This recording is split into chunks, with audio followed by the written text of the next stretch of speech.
Well, folks, hello and welcome to another fantastic episode of RfRx. My name is Eric Wells. I'm the support group director for Recovering from Religion. And with me, you've seen her several times co-hosting the show with me, Kara Griffin. And she is a moderator for the online community. Kara, welcome and hello. Thank you. I am glad to be here as always. It's the best part of the week. Yeah, so I made a mistake on the poll. Let me fix it. But while I'm doing that, you mind taking care of what RfRx is? Sure. As I said, it's the best part of the week. So, we're done. No, it's a series of online weekly discussions where we bring a guest on who comes to talk about topics that might be relevant to people in RFR. We talk about all kinds of things here. We talk about different kinds of religious groups that people have come from. We talk about new books that have come out, topics about how to deal with your family during the holidays, relationships, all sorts of issues. And so I'm really excited about the one tonight.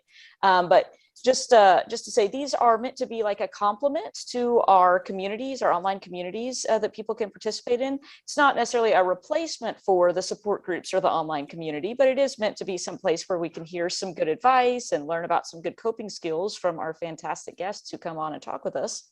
And additionally, if people have any kind of comments or questions or ideas about future shows that you'd like to talk about, be sure to email us at rfrx@recoveringfromreligion.org. And Eric is dropping that in the chat now. And also, all of our RfRx shows are recorded and they're put on our YouTube channel. So you can definitely go back and see all of those if you want to as well. It's just youtube.com/recoveringfromreligion. And then, Eric, are you ready to tell us about RFR? Yes, and I can talk to you about the poll. Folks, every week here at RfRx, we have a poll, and today is no different. Today, the poll has two questions. I'm going to go ahead and launch it. These polls are really designed to kind of get you into the mindset of what we're going to be talking about today. So the first question is, do you feel that you were raised in a fundamentalist household? Yes, no, or I'm not sure. Question number two, is it easier for you to believe the stories that make you feel safe? Yes, no, or I'm not sure. So that poll will be running while we are going through this whole introduction, and we'll close it out when we start to introduce our fantastic guest. But, we've been saying RFR for quite a bit, and you may not know what that means. It's an initialism that stands for Recovering from Religion. And we're a nonprofit organization. All of us here are volunteers, and we have a mission. Our mission statement is to offer hope, healing, and support to those struggling with issues of doubt and non-belief. And we've got quite a few programs really kind of designed to pursue that mission of hope, healing, and support. So, Kara, tell us, what kind of programs do we offer to pursue the healing part? Absolutely. Yeah. The main program that we offer for healing is our helpline. And that is something that is available 24/7, either online through the chat feature on our website, recoveringfromreligion.org, or you can call in on the phone, whichever one you prefer. And there are agents standing by to take your call. And these are trained volunteers who have been through a training process for understanding how to help people who are calling into the helpline by listening, actively listening, being empathetic. They're not going to be judging or criticizing you, and they're definitely not going to be trying to deconvert people or proselytizing or anything like that. They're just there to support people who are calling into the helpline who are struggling with an issue, and maybe they need access to some resources or things like that. And we have lots and lots of resources available for people to access, which you can go to directly if you prefer to do that as well, on our website, again, recoveringfromreligion.org/resources. So those are there for you to look through on your own, and there are resources on pretty much anything you can imagine that you might be wondering about. And if they aren't there, let us know or call into the helpline. But those people are there just to help talk to you, listen to you. So feel free to call in if you're dealing with a particular issue that you just really need some help with.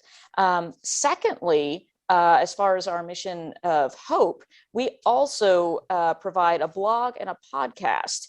And that is with the intention of allowing us all to share and listen to other people's personal stories and learn with them and gain hope or inspiration from hearing how they dealt with difficult issues, or hearing their stories that might help us in our own sort of walk, as it were. Kind of the idea being that we're all in this together, and this is a way for us to share and help lift each other up. I'm using a lot of churchy sounding terms tonight for some reason, Eric. I'm not sure where that came from. Came from your background and your upbringing, Kara. That's where it came from. I know it's colonized my mind. We're working on that. I think that's maybe a question you can ask our guest tonight. Yes, I think I'm going to. Is this anything that I will ever get out of my vocabulary? Yeah, I'm looking forward to hearing about that. So yes, please, if you're interested in that, visit us on medium.com/excommunications to see our blog or our podcast, which is on our website. Again, recoveringfromreligion.org/podcast. And also our RfRx shows and programming go onto the podcast as well. So you can access those things there too. Eric, would you like to talk to us about your most favorite support? Yes, I'm so excited. It's a support part of our mission. I'm so excited. I'm the support group director, and I get to talk about the support groups. This is how I was introduced and where I cut my teeth with recovering from religion, and it just has been a transformative thing for me.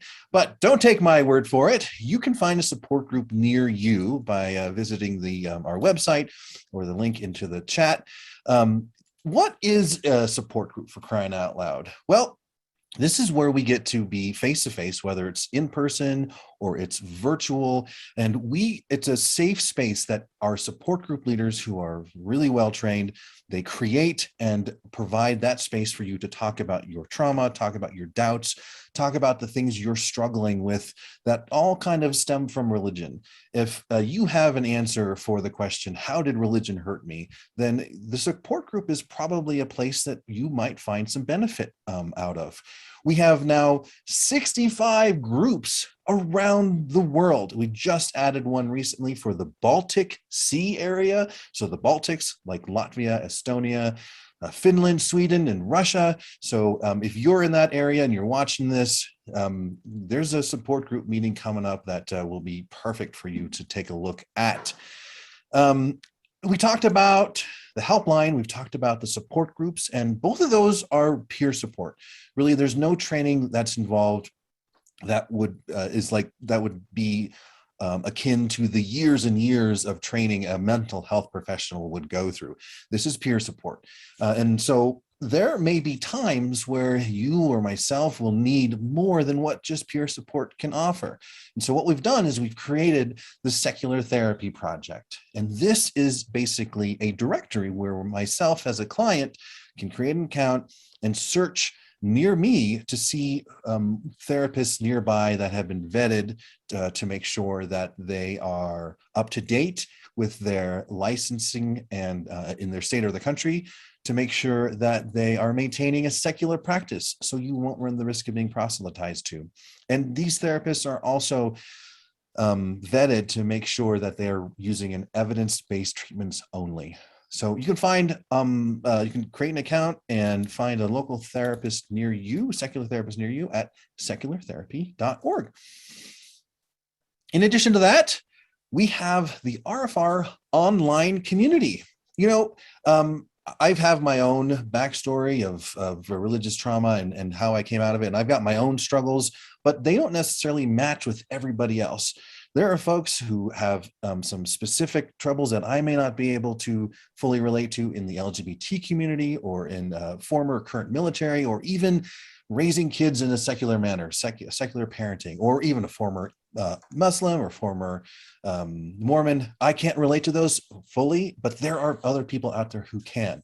So what we've done is we've created this online community where if you are struggling with some very kind of ex-Mormon specific issues or secular parenting specific issues, we can connect you with other people who may be able to help you and can understand what you're going through with those situations. So if that sounds like it's something interesting to you, head on over to the helpline, and they'll ask you a few questions to see if you're a good fit, because this is not a publicly available service or program that we have. This is all behind a screened kind of program in Slack. So we've got, it's just a fantastic place to just kind of meet some people, and they have Sunday night Zoom meetings and Friday night hangouts. So it's really kind of cool to take a look at talking with people and finding some people that may have some similar struggles as you. In addition to that, if you're kind of out and you want to make you're not really a believer anymore and you really want to make some new friends, plug into a new community, guess who I'm going to suggest you go to? That's right, folks. You've heard me say it before, the Atheist Community of Discord. It's a fantastic group of folks, and a lot of the folks who are in RFR, plugged into RFR, are also over there at the Atheist Community Discord. Some fantastic conversations and great people over there. So I've dropped a link into the chat, and you'll also find one in the YouTube channel description if you're watching this on YouTube as well. Boy, I've said a mouthful of words and more. Probably filled a 5-gallon hat with 10 gallons of words. Why don't you carry on with me, or with what else we've got to say, Kara? All right, I'm not sure if I can follow that act with gallons of words and hats, but I'll do the best I can.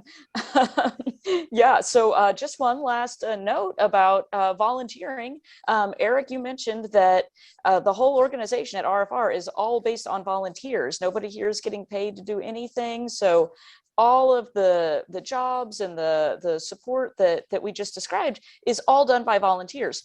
And something that we found is that can also be a part of the healing process, from helping other people. A lot of the RFR volunteers here find a lot of meaning and purpose in doing that.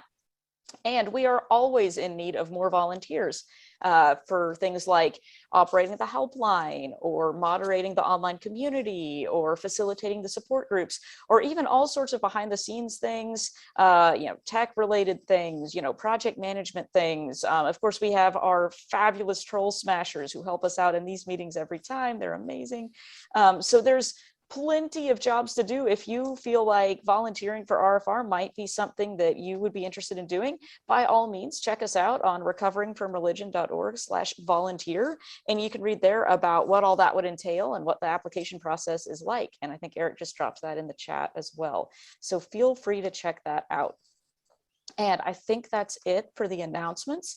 Let me briefly describe the format of the show. It's the same as always. We'll have a discussion with our guests starting here in just a moment, which will last about an hour. And then we'll have a Q&A session after that. Usually goes about 20 minutes or so. And so during the presentation, make sure if you do have any questions, type them into the chat, either in here or if you're in the ACD Discord. We're collecting questions from both of those locations. So put your questions in there for the speaker, and we'll collect those and ask them as we go along or at the end, depending on how it goes. And then after that, we'll have a few closing thoughts from the fabulous Dr. Darrel Ray, our founder and president. And then after that, we will switch gears and stop the recording and go into the very popular Hangout after the show, which is where, like I said, the recording is off, and that's a time when people can actually turn on their microphone and actually talk to each other and chat and discuss and sort of have a more informal hangout session, sort of social time, where you can continue talking about the topics that came up during the talk or whatever else comes up. And we have our wonderful Hangout social hosts here for that as well. So that is it. That's the game plan. Eric, what do you think? Well, I think I'm ready to introduce our guest, because I'm excited. I'm actually so excited. I'm brimming with excitement. So, Alexis, we're doing hat jokes this evening. No, God damn it. All right, let me introduce our guest. Alexis, she is a former Pentecostal and present-day author of a podcast which focuses on family estrangement called When the Bough Breaks. She frequently speaks about estrangement or shunning, in addition to childhood and indoctrination and trauma. She lives in beautiful Washington State with her children, and she plays music whenever she can. And she's also writing a new book about her experiences growing up in fundamental Christian family setting. Alexis, thank you so much and welcome. Thank you. I'm so excited to be here. Oh my God. I'm so excited. Like, this is like the highlight, like that I've been looking forward to for a really long time. So thank you for having me. Oh, it's our pleasure. Our pleasure so much. Before we kind of get into your story, tell us a little bit about the podcast, When the Bough Breaks. Who do you have on it? And Well, When the Bough Breaks podcast was kind of born out of a lack of resources that I could find for myself. I was experiencing a form of family estrangement from my entire family, as well as my church community. And I didn't even know that there was a word for that. I was like, what is it called when you don't talk to your family anymore? So normal? I don't know. Yeah, you're right. A lot of people would say that. So, I was looking for books. I was looking for this and that. So I had joined support groups and we were all looking for resources to share with each other. And we couldn't find any podcasts. We couldn't find very many things that weren't from the parents' perspective. And so, which is good that's out there, but we felt like there wasn't enough. And so it just kind of got born out of a lack of resources. I was like, well, nobody else is doing this, so I guess I'm going to. So we started talking about it, and it was a hit. And when I mean hit show, I don't mean like, oh, it's so entertaining. And it's like, no, there's some, deep-rooted trauma that our guests, they pretty much bear all and are so transparent talking about their feelings and having to deal with that. And so it's pretty cool. They share what they've learned. They share what they know. And so we wanted the show to be a resource, which was the purpose for creating it. And I think that it has become a resource. It has become a resource. We get a lot of mail from people saying, you know what? Thank you so much for your show. It's really helping me cope with my estrangement between my dad and I. Or we've had guests on the show that have connected with their families, reconnected with their families because of the show. And that's something that we're always just so proud of to talk about with people. So it's a good thing. So we're going to keep it going. So yeah, it's called When the Bough Breaks. You can listen to it at wtbbpod.com. How long have you guys been doing it? Just a couple years. I think we launched in March 2019. So then we kind of, when COVID hit, we were just like, going on all four cylinders with it. And so we had a lot of time to spend on it. So that was great. Oh, that's awesome.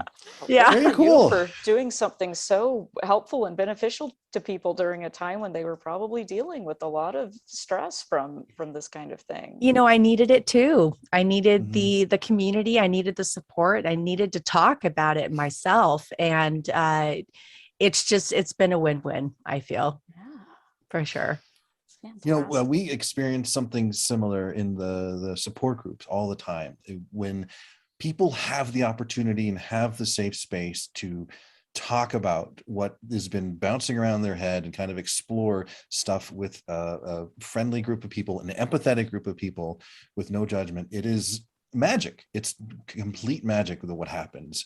They're just the relief, the weight gets lifted off. The clarity kind of shows up often. It's so awesome. Yeah, it is. We see that a lot in the show too. Just after we're done, it's like a lot of our guests, they've become like family to us, and we're in constant communication with each other. And it's been like we've grown our own family out of it, which is pretty cool, I think. Yeah. Well, would you like to kind of see the poll results from the questions that we asked? Yeah, let's do that. This is going to be share them up interesting. here. All right. So the first question, do you feel that you were raised fundamentalist in a fundamentalist household? 60% of the people here said yes, and 35% said no, and only 5% weren't really sure.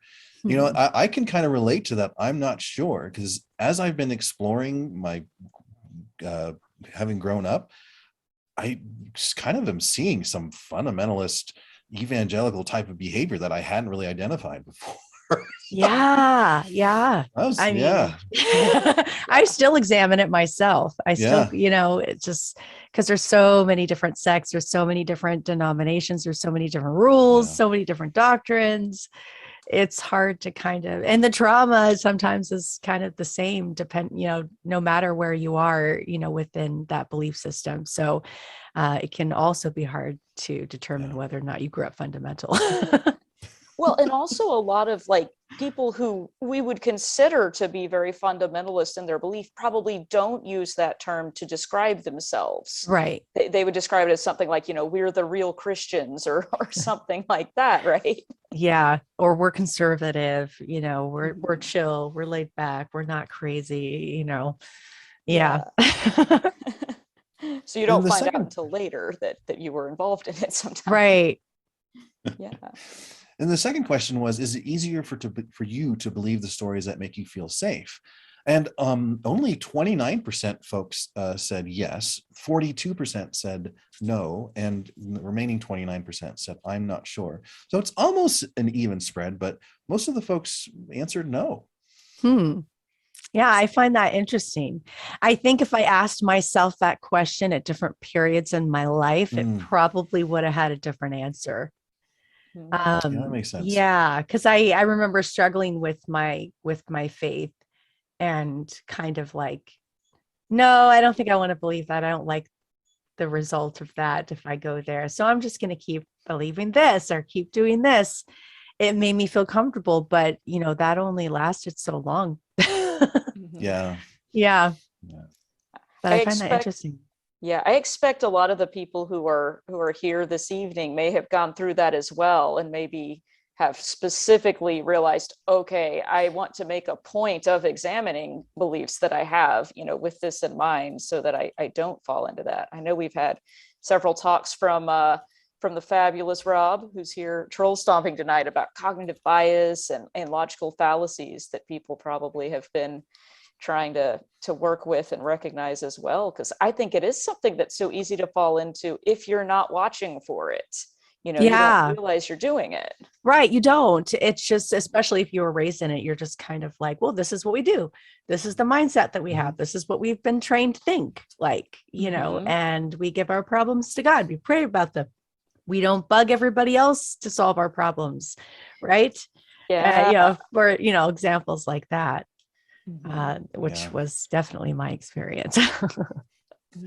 So Alexis, tell us your story. How did you grow up and come to this to where you are now? I mean, we have, I don't know what, we have 22 years to do this show. And so just start from the beginning.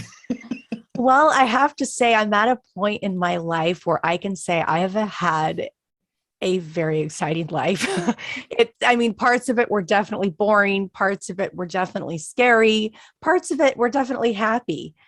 But I was born into a Christian family in Southern California, Los Angeles, Norwalk, Lakewood, if you really want to pinpoint. So I grew up down there. My parents actually met in the Army. Really, really, really sweet story.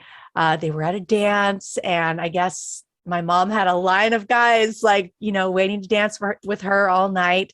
And my dad was trying to get in there, and my mom's friend noticed, and she said, that guy's been trying to dance with you.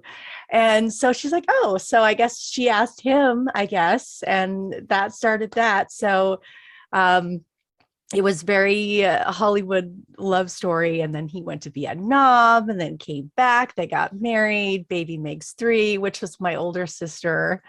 And then they had my older brother. And then 10 years in between, they decided to have more kids. So then they had me.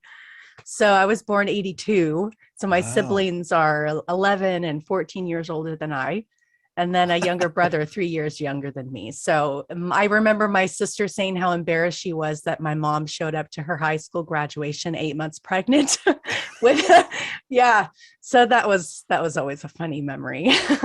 But so I grew up in LA, which is an interesting place when to grow up when you call yourself a former fundamentalist. Some people think, oh, weren't you out like in the prairie, in dresses and without electricity? I was like, no, we were pretty modern. We didn't really stick out, at least not obviously.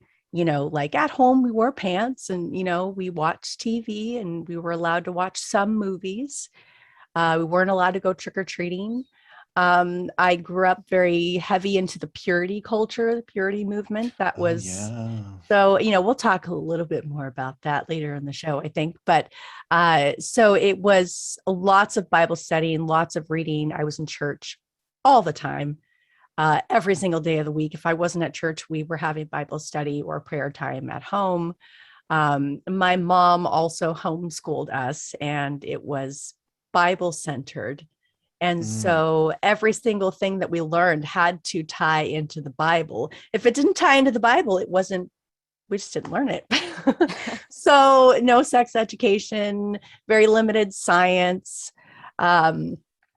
It's very gender specific. I always have a hard time saying that word sometimes on the fly. Specific, gender specific. Like our curriculum that we had, all the girls were in dresses, all the boys were in pants. Girls had different roles than the boys. And so I grew up with, even when I was very young, I kind of already knew who I was supposed to be according to my family and my church and my schoolwork. And so I had all of these external forces, saying, this is how we live. This is how you need to live. And this is what we expect from you. This is what God expects from you. And if you do all these things, then, God's going to bless you and he's going to take you to heaven with him, where you can be a part of his family. I went to Sunday school, learned all these fun Bible stories, and some of them were kind of creepy. Like when Cain killed his brother Abel, I thought that was kind of scary when I was little. That's kind of a traumatic story to hear when you're very, very small. So as I'm growing up, I'm starting to notice that there's these kind of like offsets of discomfort and stories that aren't so happy. And it's like, okay, I was taught that this is all, good and beautiful, but why is there so much bad stuff in the Bible? So I really, became kind of obsessed at a very young age with Bible studies. And so I studied. I learned Bible verses for church and for school and at home. I was constantly studying, which is why I think I kind of label myself as a former fundamentalist, because it wasn't just on Sundays. It was every day of the week. And that was all I did. If I got a job, it was at the church. It was babysitting the children, or it was cleaning, or it was doing receptionist work. It was never pastoral work. You had to, if you were female in some of the churches that I was in, you couldn't be on staff. You had to be married to someone who was on staff. So I dealt with a lot of that. I want to give you a break so you can kind of, ask any other questions. If at any point, any one of you has a question to ask me, and just stop me, that's totally fine. I'm used to it. But, did you watch that Left Behind movie? Oh my God. Yeah. Oh yeah. Oh yeah. The movies, the audiobooks, like on our way home from vacation, it was like 12 hours and just, I mean, all of that stuff. As a kid. Oh yeah. I remember seeing a movie called Distant Thunder. Has anybody ever seen that one? That was like 1970s. Wow. Yeah. Distant Thunder was all about the mark of the beast, and that scared the shit out of me. I was very, very scared. They had us watch that when I was very young.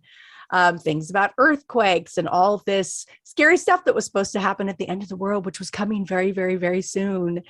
And to sit in church on a Sunday, hearing your pastor say this, like, you're scared to go home. You're scared to leave your church. Like, you feel safe there because you think that's where God dwells and that's where you come to worship him and that he's going to protect you. And so I remember being terrified sometimes on the car rides home from church service, shaking and crying. And my parents not really seeming to pay attention. And my older brother, he's a teenager, so he's kind of giving me a hard time. What's the matter? It's like, the pastor said there's going to be a huge earthquake. And he's like, well, there is. Oh, and I just started crying more. And it just made me more upset. He's just laughing, just being his teenage self. My brother was a great older brother. He really was. But, he did tease me a little bit. But I was very traumatized by all of that talk. They had us pulled out of Sunday school in order to hear these messages, which I know as a parent now that's very inappropriate. To sit there and scare children like that for something, that, well, now I can say doesn't even exist, but, it was very, very scary. And so I grew up with chronic nightmares and physical problems, autoimmune problems, all these kinds of physical things. And my mother was always taking me to church more and more and more to have me get prayed over, things like that, by strangers, people putting their hands on me and yelling in loud languages I'd never heard of. And it was very scary as a kid. And then when I just became an adult, I just said, I don't want my kids being a part of this. I think it's damaging. So yeah, that's kind of like in a nutshell of kind of what I experienced. I remember them taking the clock off of the wall one Sunday morning so that way no one would be distracted. The pastor had everyone take their watches off so they wouldn't be worried about what time it was. And we'd already been to church like 3-4 hours. We were starting to get, kind of hungry and cranky and wanted our football and our afternoon nap, like normal people. But we had to sit there and listen to, hell, fire, brimstone messages and then try and sleep later after that. So yeah, what particular brand of Christianity was this? Well, I have to say it was a mixture of different things. I feel like when my parents would exhaust one denomination, they would move on to something else. So when I was young, I think really little, like toddler age, I think we were attending an Assembly of God church, AOG. And then I think from the time I was about 5 or 6 till I was about 9, we attended a Pentecostal church. And that was the scariest, I think, for me personally. But I still suffered a lot of abuse in the church that I attended after that, different kinds of abuse. But at this church, it was just a lot of people speaking in tongues, a lot of slaying in the Holy Spirit, things like that. But there was also a lot of bullying going on. I was definitely bullied a lot. I was very small. I'd be tossed around by the kids in church. And I just remember them just, no adults around, just, me being thrown everywhere and saying, no, please Tossed stop. around? And oh yeah, I was very, very small, like very little. I mean, I'm still small. I'm like 5'3". I'm just like little, but yeah, I think I wore like 2T clothes till I was about 5 or 6. I was very, very small. And so they used to just, oh, look how cute, it's just like a little doll. Cause they had these really poofy dresses that they would dress me up in. But my family played music. We were all musicians. And so we would play music at church. And so there were always kids that didn't really like me or my family because my mom said it was because they were jealous and things like that. But yeah, I didn't really have any friends at that church at all. And I remember feeling very alone there. But I wanted this love that they said existed.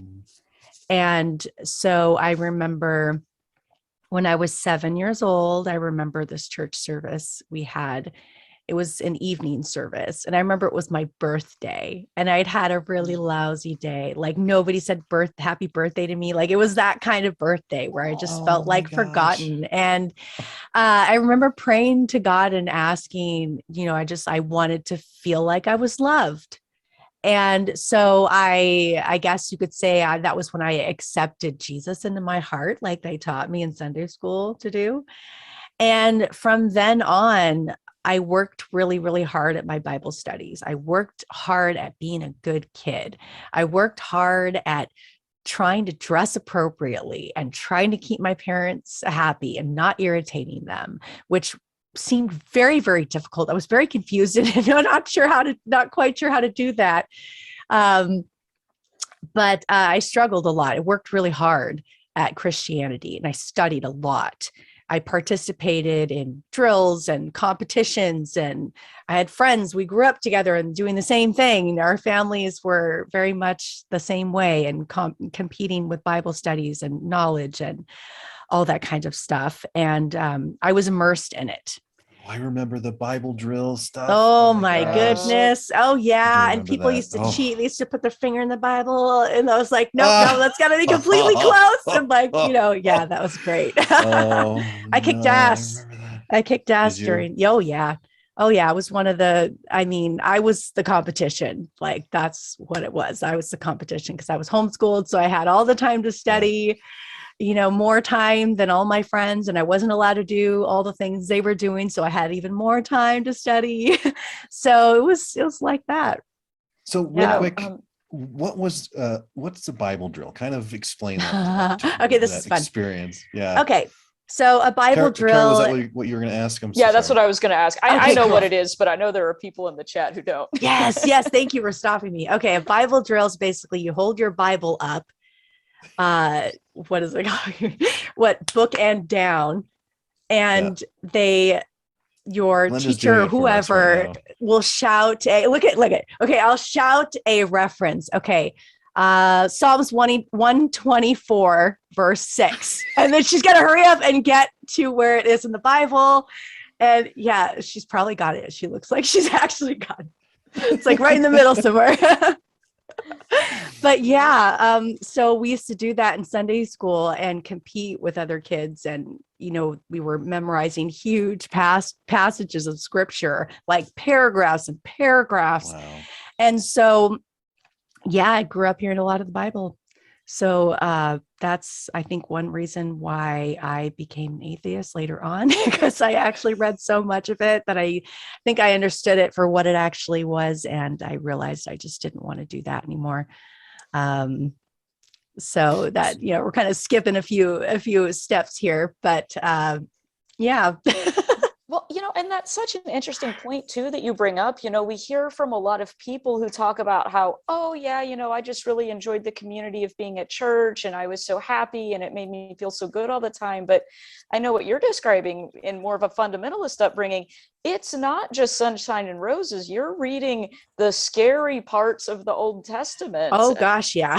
Yeah. It was so super scary. I had these nightmares. I had terrible nightmares up until I left the church, essentially. Vivid nightmares where I could feel pain. I could feel my skin burning off and hell. I could feel everything. And I talked about this years later in counseling, but it was just a dream. It was just a dream. And she said, but did you feel it? You had an experience. That's all that matters. And it's affected you. And so, yes, I have physical problems from sleep deprivation, years of sleep deprivation, because I was too afraid to go to sleep. And getting into all of that by the time I was in my teens, it was so heavily indoctrinated and kind of neglected by my family. Felt very alone. I was getting depressed. I would beg my mom to take me to counseling, which she was very apprehensive about unless it was Christian counseling, but Christian counseling isn't covered by insurance. So it's very expensive. And so I didn't get counseling. And so I struggled. And instead of my mother bringing me to counseling, she would bring me to these revival services. Oh. And where I would be prayed over and essentially having an exorcism performed on me. I have had preachers try to convince me that I was suicidal and to try to pray a suicidal evil spirit out of me. Wow. Which was very awkward when you're 15 and everyone's looking at you and staring at you and has their hands on you and they're saying you have a demon inside of you. You're like, go for it. I don't know. Like, I don't feel like that. Maybe I don't, I don't know what, I just stood there. I froze. I didn't know what to say. My mother brought me there. So I didn't feel like I could just, run. Well, And and if I you did, they'd probably say it was the demon. it was the demon. Yeah, it was just common sense. I didn't feel safe here. I didn't feel comfortable. I wanted to go out at the movies with my friends. That's where they were. I just Yeah. wanted to be a normal teenager, and I wanted a little bit of empathy and attention, I think, because my parents' marriage was a little bit rocky during that time. But I I won't go remember into too much detail about that. But yeah. I remember there was a girl that I really liked and wanted to kind of be around her. And her father was a pastor. He never seemed to have a successful church, but he was a pastor and very evangelical. And so I went over to their house one time, and they were having a Bible study. And he asked me, "Hey, can we lay our hands on you and pray for you?" And that was a weird.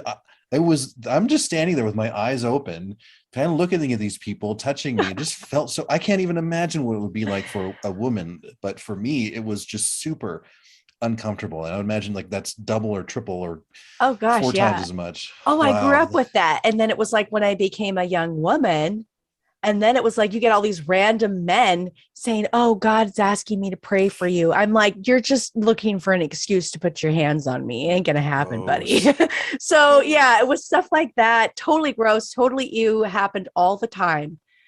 And as when I was a young minister, especially when I was worship pastoring, because that was, I don't know, people go crazy for musicians, I guess, but I'm Worship dating a drummer. worship So pastoring. yes, I was a worship pastor for several years. I kind of got my start in high school.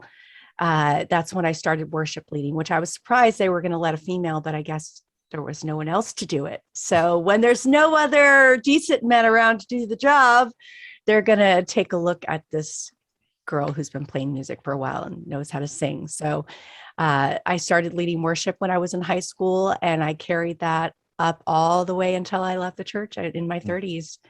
And that was my main thing. If it wasn't children's ministries, it was music ministries or multimedia, things like that.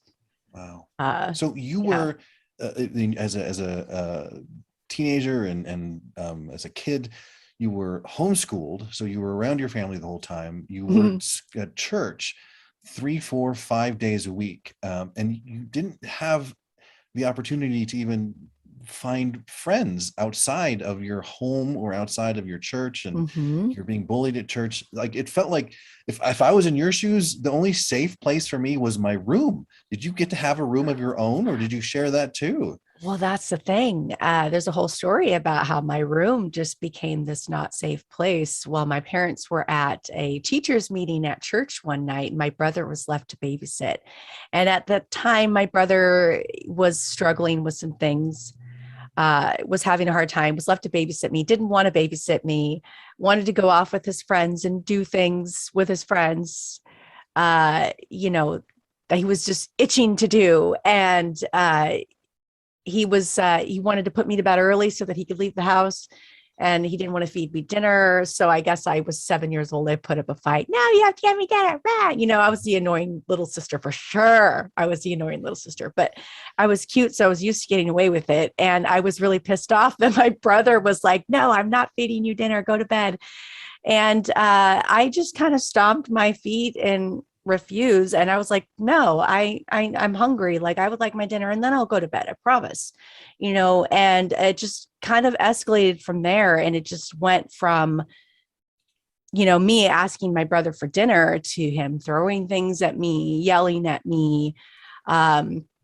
So I find a telephone book and I call all the Sunday school teachers, because that's where my parents were at. There was no cell phones. I didn't know Oh, what else to wow. do. And we were kind of afraid of the police at the time, because homeschooling wasn't exactly acceptable. And so we were made to fear CPS and the police, so that we wouldn't tell on our parents that they were homeschooling us. We weren't even supposed to let people know we were being homeschooled outside of the church.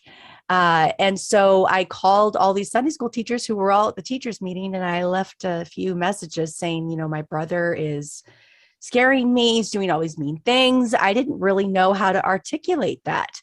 And I didn't know who to ask for help. And that was really scary for me. But the scariest thing was walking to church the next Sunday, and my mom had found out what happened and just kind of swept it all under the rug. She knew my brother had had some problems. but didn't want anyone to know. And so I get to church, and basically at 7 years old had a receiving line of people, pastors and Sunday school teachers, everyone I called left a message asking for help, telling me that I had lied and that I had embarrassed my mother and that I had done something terribly wrong. My brother could have gone to jail, and they publicly shamed me. They had me wear my prettiest dress. I remember my mom had me wear my nicest dress to church. I remember coming into the church and it was like darker than usual. Like no one was there yet. I was like, this is odd. I remember someone was standing next to me, somebody that I knew, but I couldn't remember who it was, just standing there kind of supervising, while one by one, everyone pretty much victim shamed me and blamed me for what had happened. Oh my God. And then the really scary part was about a year and a half later, my mom started neglecting me during that time, stopped taking care of me.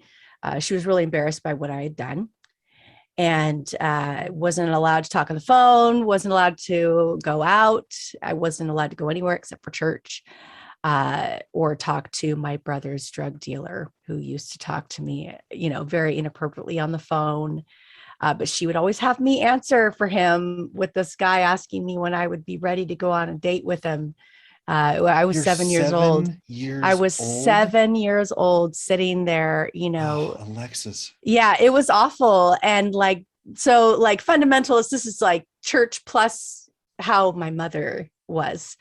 It's very hard to talk about these things because I love my mother, and my mother is not an all, she's not an all bad person at all. She's actually really sweet. She's really fun to, talk with and hang out with. But these were some issues. This was just something that happened, and it affected me. And the scariest things, after my mom had spent all that time kind of neglecting me and just ignoring me, me being, taking care of myself, the church crowned her Mother of the Year. That year? In church. It was about a year and a half later, but my mom, she really just stopped taking care of me around that age. It was kind of her way of scapegoating me, I guess. So we had a lot of the narcissistic abuse intermixed with the Christianity stuff too. So it was a very, very difficult and confusing place to grow up in. And you're like, am I ever going to feel safe? I didn't know, I didn't understand how the only people that I knew just didn't really seem to care. And so then, in high school, I get the depression, but I'm still like, oh, I just got to strive for God more. I just have to read my Bible more. I have to pray more. So I did this, I did this, I did this. I hung around with only Christian friends, only choosing Christian friends for myself when I was a young adult, because I was trying so hard to surround myself with Christian people so that I could stay focused and, not really think about, all these thoughts that I have about boys and about girls, and I'm not supposed to have those thoughts, so there's all these kinds of things going on in my head. And by the time I was married with 4 kids, it all came crashing down. And that was when I realized it's like, something's wrong here and I can't do this anymore. Do you want to talk about it all? What triggered that, everything crashing down? Well, it started when I went to secular counseling, which was a big no-no. But I had been depressed for a very long time. I just didn't really realize it, because you're not supposed to have a spirit of depression on you as a Christian. No, you have the joy satanic. of the Lord. Yeah, you're supposed to have the joy of the Lord. And I'd never experienced that. Not really. And so I'd gone to counseling, and I was basically going to counseling, asking my counselor, I must be crazy. I'm some type of crazy. Can you just find out what type of crazy I am and give me some pill for it, or help me? And he's like, well, let's just slow down. Let's just talk. Can you just share with me some things that bug you? Let's just, tell me a little bit about yourself. So long story short, spent the first year just validating all these horrible things that had happened to me that I kind of suppressed. And also the fact that I couldn't seem to establish healthy boundaries with anyone. I wasn't ever allowed to do that. I had to obey my parents. I had to obey anyone older than me, any man. whether he was older than me or not, any pastor. And I was just like, okay, but I can't be responsible for myself. I can't pay attention to myself. I have to take care of everyone else and raise the children and tend to my husband's needs and make sure he has everything that he needs. And any holes that the church has, I have to be the one to fill them because I know I can. And that was just my whole attitude. And I was overwhelmed, and it was like I started setting boundaries with people in the church and people in my family, and they didn't really like that very much. And so I kept saying to my counselor, nothing's working. This stuff isn't working. It's just they're not listening. They don't understand that these things bother me. And he's like, okay, well, how long are you going to let them treat you like this? And I was like, ooh, yeah. So, speaking with this counselor, was it kind of like the first time you got an idea about boundaries even and how to create them? And funny thing too, this is really, really funny. This is going to be great. Okay. What really helped me, I'm not going to lie, was a Christian book called Boundaries by Cloud and Townsend. And I'm only saying this because this is true, because it was a Christian book and I allowed myself to read it. So I read this book that was supposed to help me establish healthy boundaries for myself and with other people in my life, in the workplace, and this and this.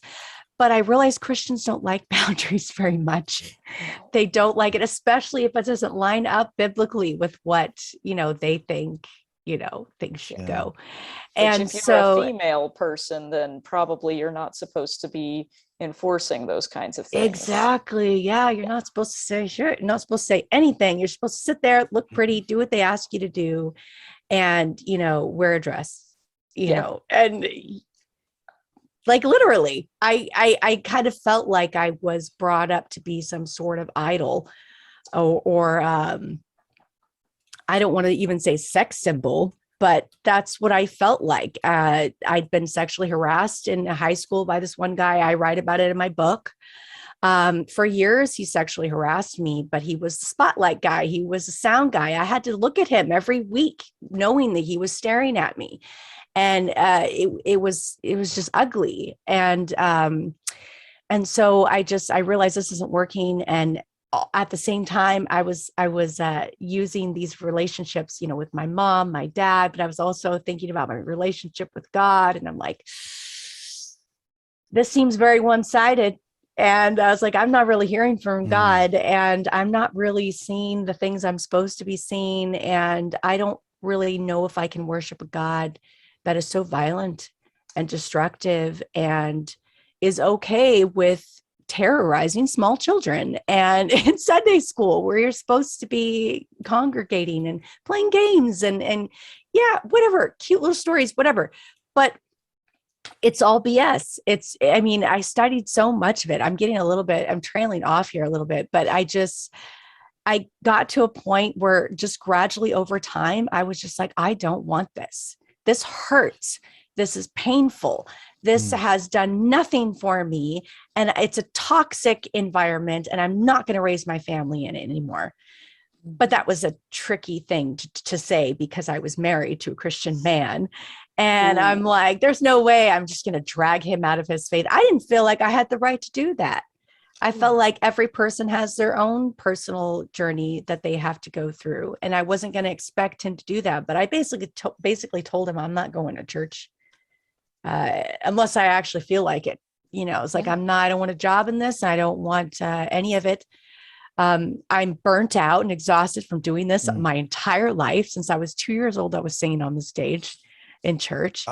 And I like how you said that you recognized you were burnt out and you were exhausted. Oh yeah, for sure. Wow. I didn't know how to parent my kids other than spanking them because that's what I was taught. Right. If I didn't learn and if I didn't listen to my parents, they shouted at me and spanked me. And I didn't want to do that because I had grown up in that. And I was like, there were plenty of times my parents just could have asked me nicely. I would have done it. I would have just, but I was very ADD. I was very forgetful. And so I had those struggles. And of course, they didn't believe in taking you to the doctor for things like that. If you had, if you needed medication, they didn't want that. They just thought you needed more prayer. But yeah, so it's just, I just couldn't do it anymore. And I just, in the way that I was raising my kids, I had flashbacks of myself going through that. And that's when I was like, okay, we're done. I get it now. All of these memories that are coming up, I need these because I'm a mother and I need to protect my kids. And this can't happen anymore. So went to counseling, got out all the bullshit, joined support groups, separated from the church, which wasn't very easy. When you spent every day there, you went to school there, you did your homework there, you had your friends there, you did fun stuff there, you went to, Oh my your God. whole life was centered around that, your marriage, everything. And then what else is there? You're like, and oh, then not only that, what but do I you do? were sharing like you had this world outside of the home and outside of the church was scary. It was dangerous. It was Yep. incredibly threatening to step outside of Yeah. into the Colleges satanic were area. satanic. Cops were bad. I still am very afraid of cops. I get very, very nervous. A cop pulled a gun on my brother once. Like, I grew up in LA, so that's probably why, that's probably a big reason why. But I have a lot of anxiety about social workers of any kind. I work with them a lot now, though, regularly. So that's been helping me very, very much in that area, overcoming these fears that I had been taught all my life. You can't trust these people. You cannot trust people outside of the church. You can't trust people in that church. You can't trust people in this church. This is the church you trust. Wow. And it was very much like that.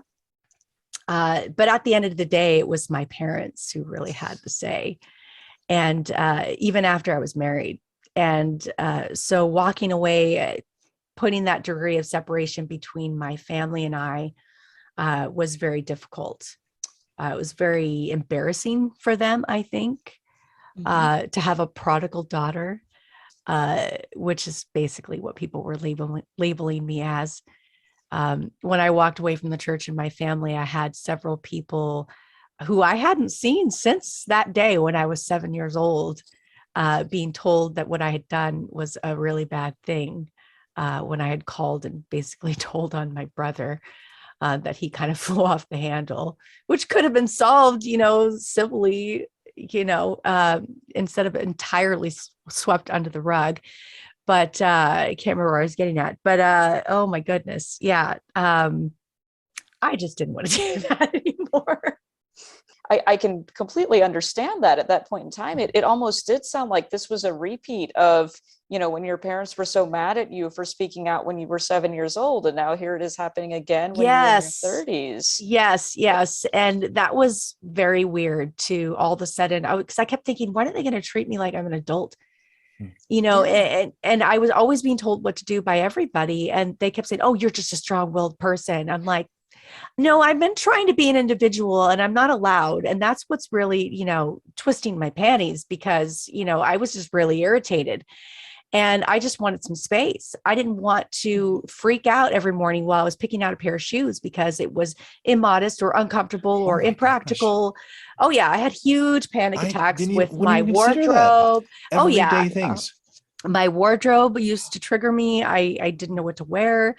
I didn't feel like I could dress sexy, even if I felt like I wanted to, or if I wanted to dress in flannel, then it was like I had a label on me. It just didn't matter. It really bothered me. It took a lot of years of just kind of talking myself things and being gentle with myself and questioning where these feelings and these fears are coming from.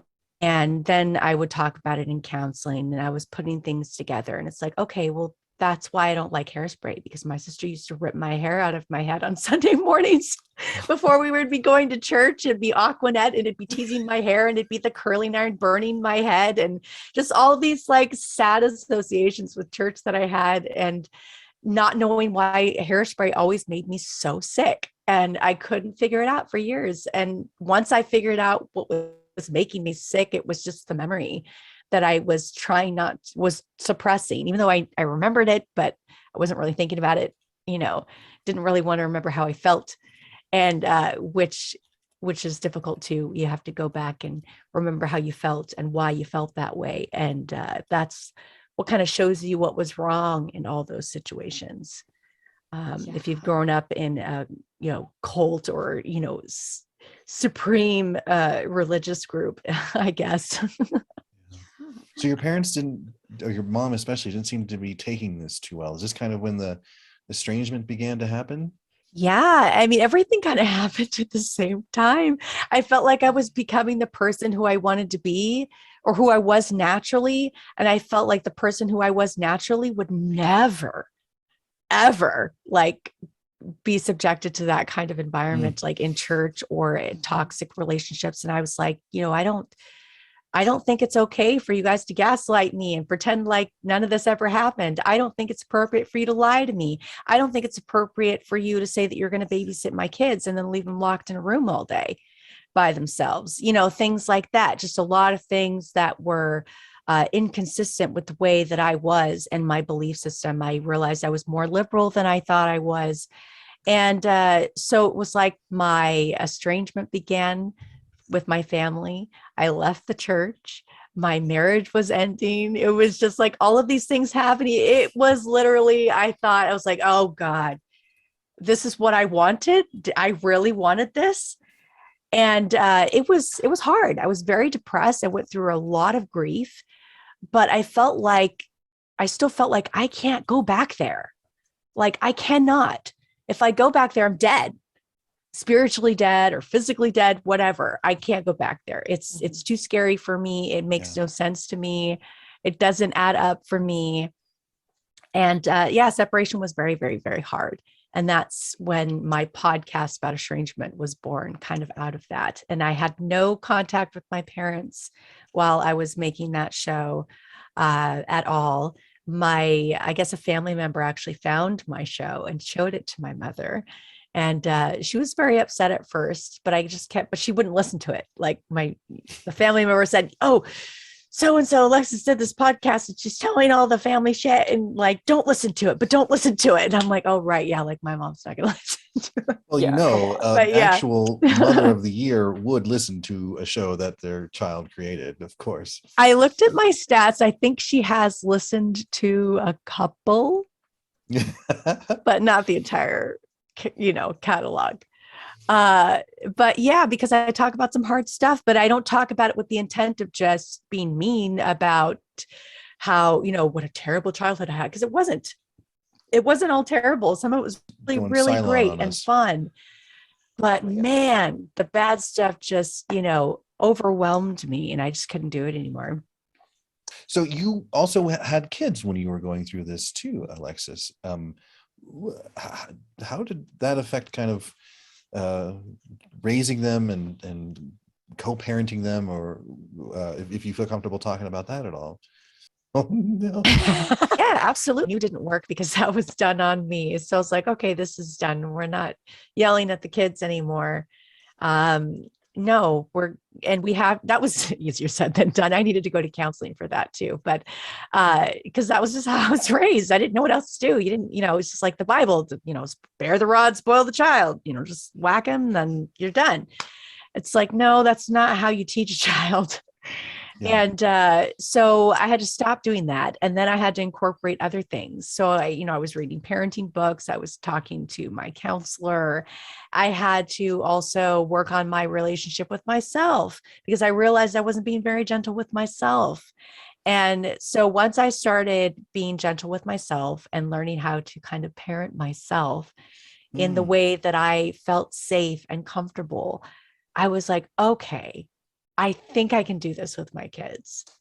And so it was a really beautiful thing, actually, because I felt like all but abandoned by my children or by my parents emotionally growing up as a child. And so I felt like I lacked a lot of parenting. I felt like I lacked a lot of nurturing and things like that. I had a lot of indoctrination and a lot of conditioning, a lot of rules, but not a whole lot of nurturing, not a whole lot of understanding, not a whole lot of personal self-development. And so, and I could see in my kids that they were struggling in those ways too. And so, especially with my older two, I kind of had to work hard to kind of undo some things with them, because they saw different parents than, my two younger children. They really don't have very many memories of church, which I'm very thankful for. They do have memories of the Unitarian church that we attend every now and then. The pastor is an atheist there, so I feel quite comfortable. Oh, that's interesting. Yeah. How did that come about? Well, it was actually funny because I was talking with my co-host, podcast co-host, AC Fisher, who's actually a former boyfriend of mine. It was Easter, and we're like, gosh, what do like heathens do on Easter? It's like, what do we do? It's like used to having this huge service that lasts all day and then like a huge play at the end of the day. What do we do? Like, so we just decided, well, I don't know. It just feels funny not to go to church, but we didn't really want to go to the Christian church. We went there. It was like, just for fun, we're atheists now, but like, hey, let's go and let's see, if anything happens. We're like, no, we don't like this. So we went to the Unitarian church that we just kind of found in town, and we loved it. It's like, yeah, it's like if you're Christian, Jewish, Muslim, indigenous, whatever, atheists, they accept everybody. It's pretty cool. And so that's been like really interesting to attend there, but they don't have my younger kids don't have a lot of memories of church like my older ones do. I was talking to my son, he's 12, and I said, what did you think about growing up in the church? And he's like, I always knew it was bullshit, Mom. And so what you're referring to when you say universalist, you're referring to the Unitarian Universalist churches. Yes. Yeah. Basically, do take some time to do some research. Some people think it's weird. Some people think it's interesting, but I feel like it's the closest thing to a church there is where I feel safe and accepted and loved for who I am. And I can still intermingle with my fellow humans that believe what I used to believe, because we're not there with the intent of attacking one another. We're there with the intent of communing with one another and spending time with each other, and going off into our own when the day is done. It's nice, I have to say. Well, so you were in your early 30s, it sounds like, when you started to kind of deconstruct what you were raised with and kind of re-examine and even begin to discover who you actually were. What was the fallout from that, all of that? Like, are you better because of it? Do you feel like, or did you lose more than you gained? Well, at first I felt like I lost everything. I felt like I didn't know who I was. Again, you take all that stuff away and you're like, I have this body, I have these children, I have this house. That was all I knew outside of the church. I didn't even know my neighbors, really. I didn't have friends outside of the church. I never went anywhere. The relationship with my husband, that's a whole other thing. I didn't really have money or anything like that to go out and do things. And so when I left the church, it's all gone. You feel like, oh God, what did I do? You just knew you didn't want that anymore. And what? And so it was my birthday one year. I remembered I liked to paint when I was younger.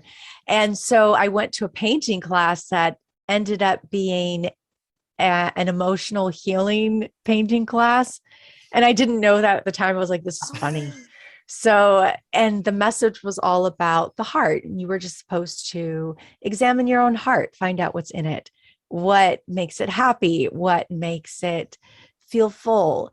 And so it wasn't just paint. It was like little strings and like glitter and like all these little tangible things you can really touch and like put on there, and just to add texture. And I was having fun with it. I was like letting out my inner child, putting little handprints on everything. And, and I knew I wasn't going to get yelled at, it's just playing and having a good time. And I realized that all of these things that I loved all of my life, singing, playing, music, all these things were so wrapped up in the church. And I was like, but they're not in the church. I don't have to go to the church to have those things. They're here. They're here, right in here. I just have to figure out a way to get them out of there and like express them this way. And so that one little painting class that I took taught me a lot. I think I left my painting home with my kids, my older kids. So they kind of watched me go through that. And so I kind of left the painting there so they could look at it and just, remember that you have those things in your heart. Sometimes they're buried, sometimes they're distorted, sometimes you just don't have time to look.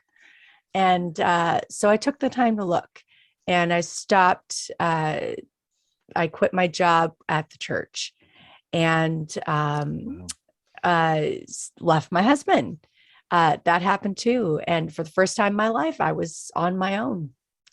I'd never really experienced that. And so that was a new thing. So just every day, little by little, I learned what I liked. I was scared to leave my house because I wasn't used to going out very much. And so, mingling with other people, that was something that was always very awkward at. I'm also on the spectrum too. So that, little bit of social awkwardness there anyways. So, and just meeting new people and things like that really helped me. And I came to find out that there really are good people in the world. And it's actually a lot more scary in church than it is outside of church, even with all of this other stuff going on, pandemics and civil rights stuff. There's a lot of scary things in the world that are legit, real, but there's also a lot of joy, and you can create those things for yourself. And so I've just been working on creating a safe space for myself and for my kids. And I've found joy in that. And so, yeah, lots of healing has taken place. Yeah. If you like to paint, do it. Do a heart painting and find out what's in there and play around with it. And don't judge yourself too harshly. Yeah, I love that you were able to find expression through doing the artistic and creative things that you had liked in a new way. Yeah.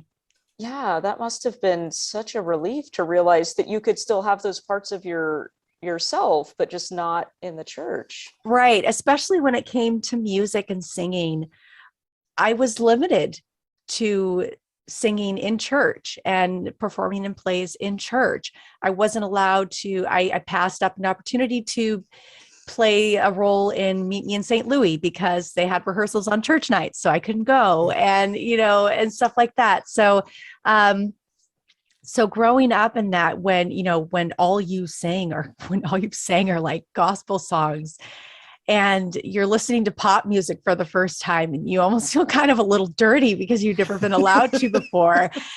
But then it's like you start singing it and you just go with it, and you start learning, oh, I love this stuff. It's so much fun. It's like, why couldn't this have been, fun? It's like, oh, it's just, I'm discovering more music, and I've had more opportunities to sing recently, which has been so cool. But for a long time, it was very sad for me to play music when I left the church, because every time I sang, I had memories of being in church. And it was a very, very bittersweet thing for a very long time. I couldn't sing. I couldn't sing publicly. I think the last time I sang publicly or was asked to sing publicly, I think I flaked out. It was right after I left the church, and I couldn't do it. And only just been this summer, I've started singing publicly again. And oh my goodness, it's been a blast. It's just been so cool and rewarding. And I've realized that I've got soul in me, and I'm singing all these blues and just soulful music. And it's great. It's great. I'm glad I could still, I didn't lose my music. I was really afraid I was going to. But I didn't. So I was afraid you were too, like hearing where this was going. I'm like, does she have to leave music because of the bad memories? Yeah. Yeah. Because that was really what was centered around, that was like another whole focus was the music. Everybody in my family played an instrument and or sang. My mom played bass. She's a killer bass player, still is. Like, it's pretty cool. My dad taught her to play like years ago. My dad played guitar and sang. My sister played piano and sang. My brother played, oh God, I don't know, everything. A steel guitar, pedal steel guitar. I don't know. Look it up. It's awesome. Pedal steel is a very beautiful instrument. I picked up guitar when I was a teenager. My younger brother plays anything, everything. He's amazing too. And I think he's still in the church. I'm not sure. I've been still like estranged from several siblings for several years now. But I think it's almost time where I think I can start opening back up some of that communication. So that's something I'm going to be talking more on my podcast about. Cool. So yeah, you'll want to tune in there to get some more like personal like updates about me involving estrangement. But yeah, so I went through a lot of scary stuff. I don't condone taking kids to Sunday school. I just don't. Because that can happen. You don't know what happens when you're not in the room with your kid, it's somewhere else. Oh, wow. Okay. Things like that. Sexual harassment, that was like the norm in high school for me, which is stupid. I couldn't imagine my daughter going through that. But nobody did anything. I don't know why the purity culture was so heavily taught. But then, the sexual harassment, they just swept under the rug, that just some huge contradictions in the church. And the fact that I was a staff member for years, I saw a lot there too.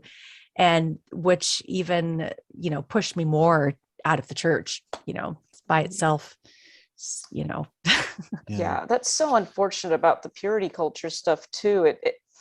They like to claim that this is for everyone to be pure, but it's clear that it's directed at women. Oh, absolutely. Absolutely. Absolutely. Oh my goodness. And even after you're married, I thought, okay, anything goes. Like, we're good. We're married now. We can just enjoy everything.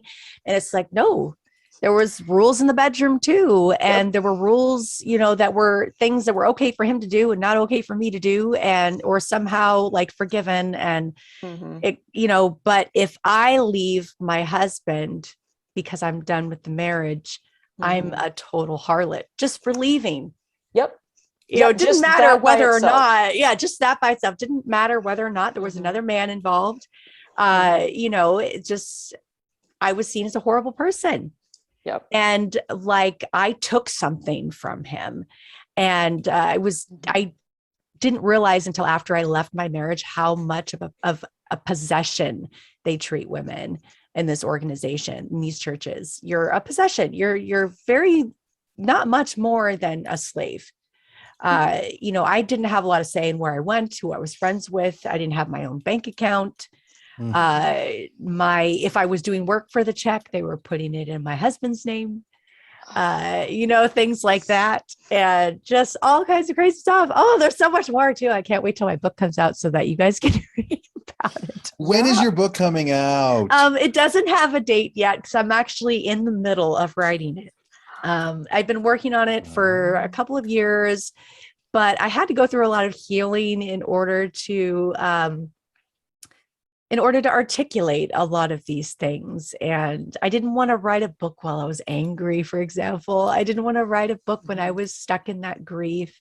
I wanted to write a book when I was happy and level, and I felt like I'm at a good place. I feel like I can tell this story in a way where I'm not so attached to it, and in a way that I think people can read and understand. And so I'm literally right in the middle of it. It's not really chronological.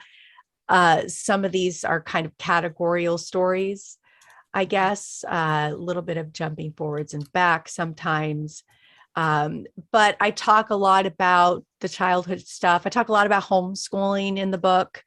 I talk a lot about the sexual harassment, the verbal abuse that we received from pastors. I talk about being thrown in the pool after the youth pastor finding out that I was on my period.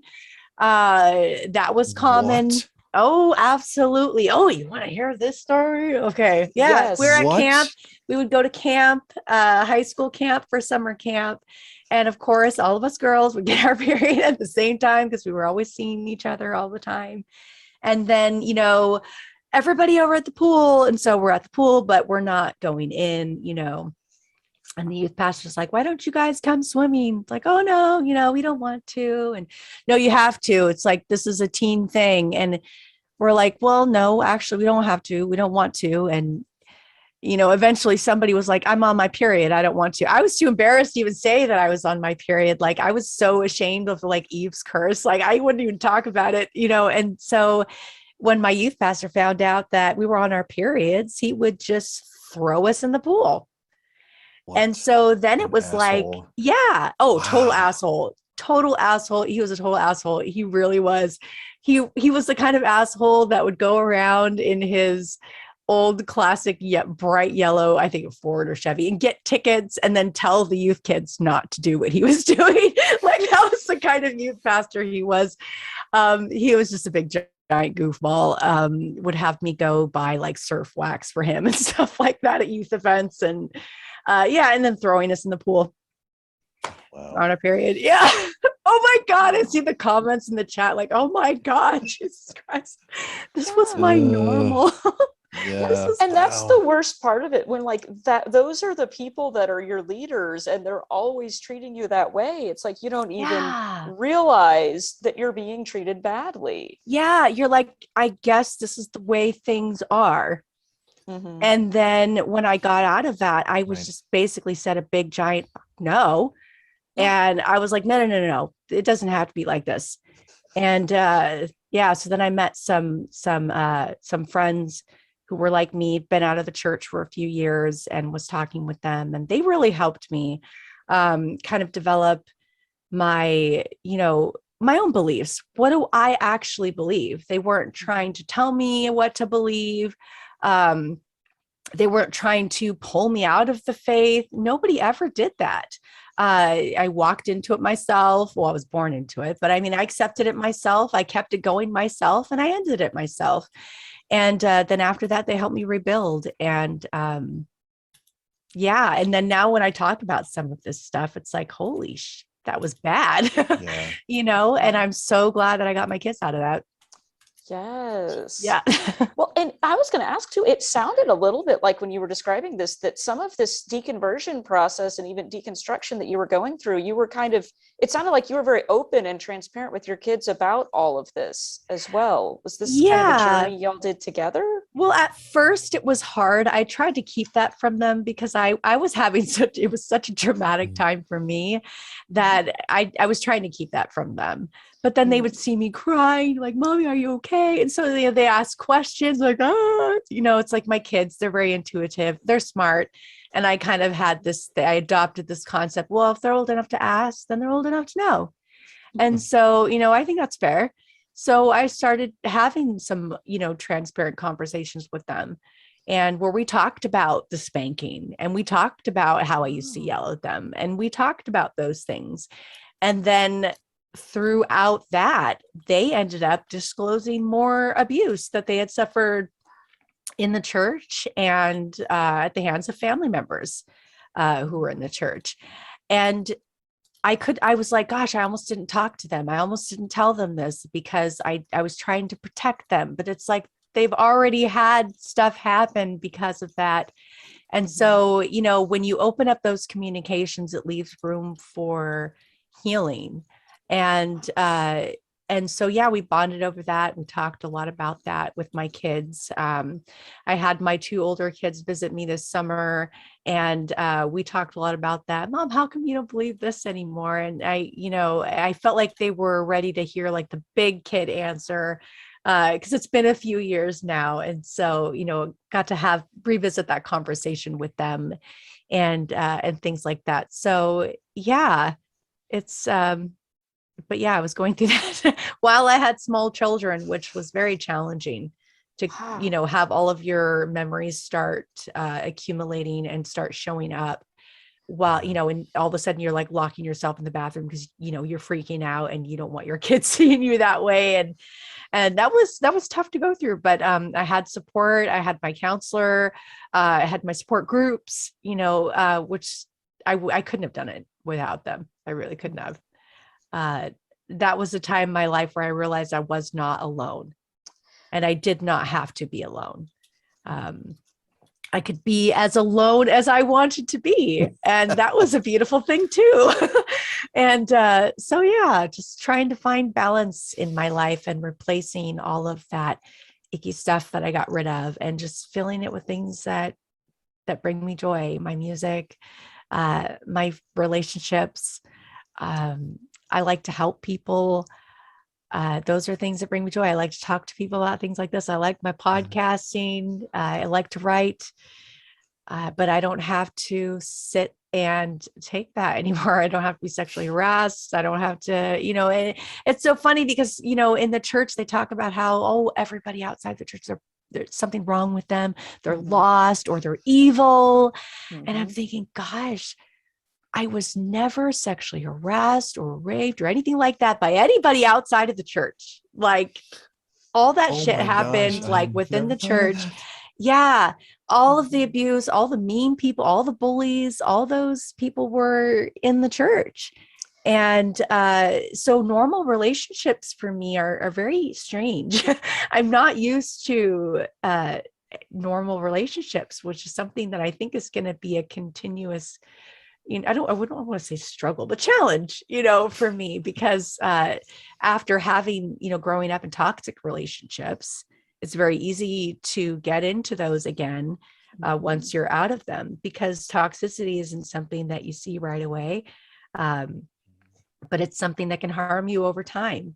And so when I had stepped out of that, I had to take a time of detox, where that's why I wasn't talking to anyone. That's why I wasn't going to church. That's why I was kind of isolated, because I needed to get all of that out of my system in order to make room for all of those things that are good for me. Alexis, thank you so much for You're sharing welcome. your story with us. Yeah. Before we kind of move on to the Q&A, what are some of, I've been deconstructing over the last 10 years of growing up religious. What do you think are some things I could have done to help identify these being fundamentalist, or being raised in a fundamentalist family, and identify some of the negative things that impact me for a long term? What? Well, I don't know. I guess when you take Christianity and you divide it into 7 days of the week, I guess it's all kind of a bit extreme. Just depends on, what your dosage was like. But I mean, in terms of whether or not you're fundamental, I honestly, I don't really think it really matters whether you were fundamental or not, because like what I was saying was the trauma and all that stuff is kind of the same, no matter what group you were in. But I guess the difference would be most of my friends went to church on Sundays, and I was at church all the time. I worked at church. I slept at church because church was at home too, and I remember waking up in the morning, hearing my mom and my dad saying morning prayers before he went to work. And then it was morning prayers after breakfast. And then it was Bible study time. And then it was, it was all the time. And there were all these rules, even rules that weren't really written.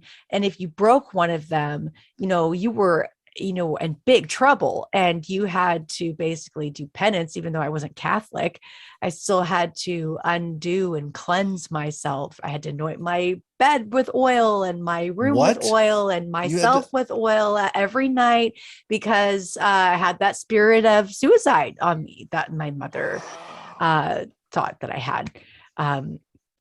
Things like that. I laid with the Bible across my chest, listening to the Psalms on cassette tape, and the Psalms. No, Salty. That when I was little, it was Salty, the singing songbook. It was, and it was Colby the computer, and all that. Charity Church Mouse. Oh my God, yeah, Charity Church Mouse. Holy Nanny Bird.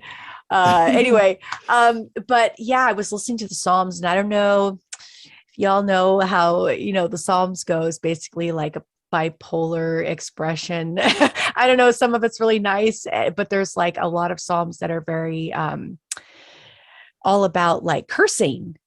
So it's like, and I was listening to those because my mother said that this was going to cure my nightmares. And there's, I don't know how many Psalms in the Bible that are just all about cursing. Wait, and so I'm like listening to them at night. These were my bedtime stories. You listen to the Bible when going to sleep? Yes. Yep. Because I had terrible nightmares and my mom said that's what I should do to help with my nightmares. I just needed to pray more. I had to have the Bible open Holy across crap. my chest. I had to say special prayers. She even got special prayer cloths from Robert Tilton off television. Oh no. Your guys' facial reactions. It's great. Oh no. Oh yeah. I mean, it was very extreme. It was like almost kind of like witchcrafty because it was like all these little charms and things like that were like from the Holy Land. Oh yeah. Oh yeah. Oh God, and a huge, massive glow in the dark cross, just in case I got scared of the dark.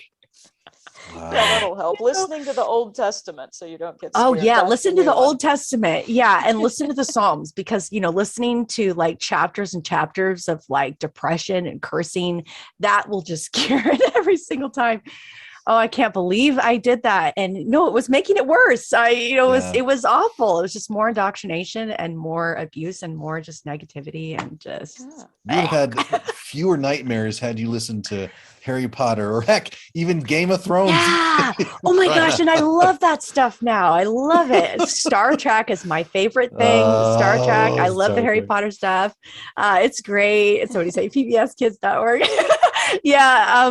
Yeah. I love all that. But yeah, it was heavy stuff. It was just constant. I was constantly thinking about what spirit, the spirit realm and stuff like that. Blame it on spirits. Something happened. It was a spirit, Yeah. Well, and it's so out of your control and so vague, it's something that, if you're frightened, telling kids like, well, maybe this spirit thing is here, maybe it isn't. I mean, that's not very reassuring. Yeah. And it's like arguing with the pastor isn't something that people like. You can't, have this pastor, you have the spirit of this. Like, actually, no, I don't. Yeah. And and they'd be like, well, I'm the pastor. It's like, well, I don't really give a shit. It's like, you could be so, it's like, now it's like, if I were in that situation, it'd be kind of funny. It'd be kind of fun to see what would happen. But back then it's like, yeah, if the pastor said you had a demon, you had a demon. And, you sat there until everybody got tired and gave up, I remember somebody at camp tried to, there was this girl, she was born without an arm. And all of a sudden during prayer meeting one afternoon, they just pulled her in the middle. We want to pray for you. And she's like, oh, okay. They literally tried to pray another arm for her to grow out of her body. And I saw this poor girl sitting there thinking, God, it's probably taken her so long to just like be okay with herself, like the way that she is, the fact she's different. And she sat there and the look on her face was so incredibly sad. And I was so pissed off. And that happened to me. I saw that when I was about 19 years old. And that was one of the times when I was like, this is such bullshit. I was like, that is horrific. And there wasn't anything I could do. Yeah. What was I supposed to say? And I was still in it still then, I was like, this is dumb. I was like, God made her this way. Like, if God made her, like, leave her alone. Like, you're singling her out and she was just so sad. And like, oh God, I guess there is something wrong with me. It's like, who does that to a kid? She couldn't have been more than 16 years old. Wow. What a great time to have that was people messed call up. attention to you in front of all of your peers and say, what's wrong with your body? Like, yes. Yeah. What? Mm-hmm. Mm-hmm. You started the story and I knew where it was going and I just was cringing inside. I'm like, oh my God, I could totally see that happening at a church camp. Yeah. Mm-hmm. It's just like awful. Just, yeah. I mean, I would just, after I left the church, if anybody came over to my house, like a family member or something, or somebody in the church, I started to get really sick, like really ill. And it took years to put it together. It's actually my ex-husband. He's like, you only get like this when you're around these people. I'm like, oh, thank you for, letting me know that. That's a good sign that now I can make some changes where they need to be made. So yeah, just, it's disgusting. Yeah. One last thing before we go on to the Q&A. Sure. Dealing with estranged relationships. You shared a little bit about your own experiences, and what are some tips you can provide for some of us who are about to or going through? Yeah. Well, what I can say is, I guess some of these might sound like memos of warning, but really it's kind of a process. It's a cycle, I guess, if you will. Not a cycle, but when you first leave, or you first are estranged, or the communication's being cut off, depending on whose perspective, in the relationship. I estranged myself, but I only did that because I felt like it was my last resort. Because my family, they weren't really listening to me. I couldn't really have a conversation about anything. I couldn't say, this is inappropriate. Please don't do this around my children, or, things like that. They wouldn't listen. And they disrespected every single boundary I had. And so I felt like that was the only thing left to do in order to keep myself safe and healthy, and my kids safe and healthy, was to cut it off. I went through a long period of grief because I was sad. I didn't want that to happen. I didn't want to separate myself from my family. That's the most unnatural thing, to be separated from the people that you were, spent your life with and you were born into. And so there was a lot of grief, but I journaled through that. I talked with that. I found support groups. They helped me get through that. They helped make sure that I didn't get too far deep into my own head. So get support. We have support groups that we can direct you to, whether you're an estranged adult child, whether you're an estranged sibling, whether you're an estranged parent. There's all kinds of support groups out there that I personally know of, and I know the directors of these groups that I can plug you into if you need those. But another thing is, like, you're going to go through a time where there might be some pushback from some family members, some flying monkeys who might want to try to coerce you to come back, whether it's to the church or toxic abusive relationship. We call them flying monkeys. That's what you call them. Yeah. For example, when I left the church as an adult, I had people who I hadn't seen since I was 7 years old calling me, messaging me on Facebook. They'd found me. And I hadn't seen them since I was 7, telling me that I had to go back with my parents. Don't you know what you're doing? You have no idea how you're hurting your family. And I'm thinking, you don't really know me. And you didn't grow up in my house. So I don't really think you have anything to say about it. So we had a lot of that, a lot of shaming going on. You just have to be prepared. You have to have a support group. You're going to feel very alone. You're not going to know what to do around holidays. That's always kind of weird. My boyfriend's mom, she's about to ask, where's your mom? What are you doing for the holidays? It's like, ooh, we got to have a cup of coffee. Let's do that. So, a lot of changes, a lot of emotions. But I would say do what's best for you. If something doesn't feel good, get rid of it. Steer clear of it. Something's telling you something. Don't ignore your feelings. They're there to keep you safe. They're there to tell you things and to help you put things together. Sometimes you may not understand what feelings that you're having. Write about it. Talk to a counselor. If you don't like the idea of counseling, find a friend, find an app, just do some sort of documentation on your feelings. And I would say even date them, because if you date that stuff and you go back and you're like, oh gosh, I was going through that at that time. That makes sense. And, just kind of holding yourself accountable, but, also spend time with other people and doing new things and surrounding yourself with people who make you feel good, and not just the people who love bomb you and want to stroke your ego, but the people who are going to call you out on your bullshit too, and will help you keep your head on straight. And you need those people in your life. And it may take a few tries, a few practices to find those good relationships, especially if you are like me, where basically every relationship you ever had was toxic up until the present time of your life.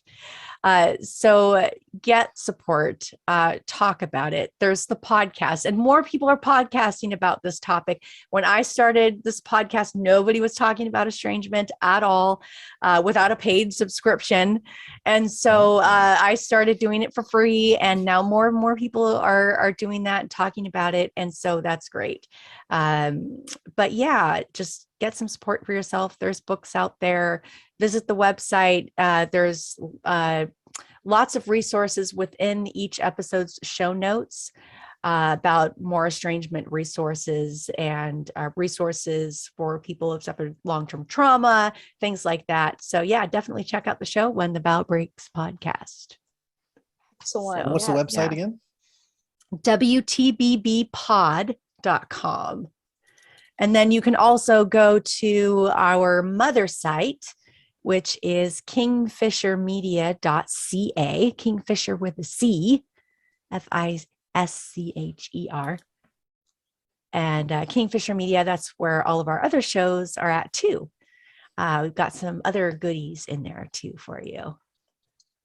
Fantastic. Thank you for sharing all that, You're Alexis. welcome. That is such a wonderful just bit of advice. And then all of those resources that you've developed sound wonderful for people that are going through all of those things, which it sounds like a lot of people in the chat are relating to that as well. So thank you so much for sharing your experiences and how you've worked through that. And we do also have some questions from the chat as well, if you're ready to transition into some of that. This is what I was looking forward to the most. This is like, I'm so excited. Excellent. Great. We have so many. And also, I don't know how long you're available, but sometimes our guests will stick around for the hangout afterwards to continue to talk and chat if you want to do I'd that. love to. Yeah. Perfect. Okay, great. So we have a few questions here. You know, several people were wondering, and I don't know if this is going to be a spoiler for the book or not, if you want to talk about it. But some people were wondering about how have you been managing your relationship with your parents more recently? And has there been any reconciliation with any of your other family members? Yeah, that's funny that you should say. I definitely won't spoil too much because we're about to release an episode, an update episode about that, actually. But my relationship with my parents right now is it's very minimal, but it does exist. The last time I saw them, I actually went to visit them Memorial Day weekend, actually. They still had my old 1989 red Ford Probe that I bought when I was 19 years old, and they still had it. And I was like, oh yeah, because I was kind of at a point in my life where I was like, I think I might need my car back. So I drove down there. It's about a 3-hour drive from where I live now. I'm in Bellingham, Washington. And my parents are in kind of like the Seattle, Tacoma area.